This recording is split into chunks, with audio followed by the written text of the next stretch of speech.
I think it's probably necessary. The housing is totally unaffordable in New York, and I don't think the solution is ever just introducing more housing stock, but certainly taking tons and tons of units off of the market is a problem.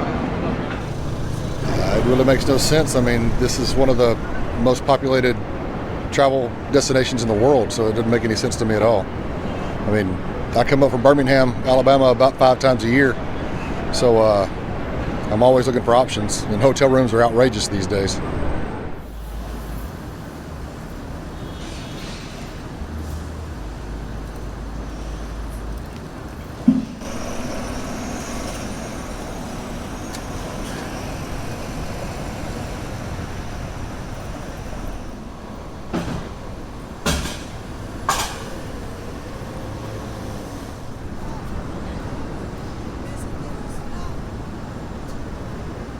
It's hard enough right now to find a place for us New Yorkers out here to live now.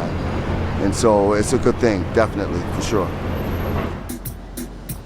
Airbnbs have become something that is so far, I think, from kind of the original appeal of Airbnbs, that they are not serving their communities, and they're not even serving travelers anymore, right? Like, the experience of going to an Airbnb is not the same that it was when the, system first started. I think that travelers know that, and I think that locals understand the impact that Airbnb is having in their communities, and it's absolutely not sustainable.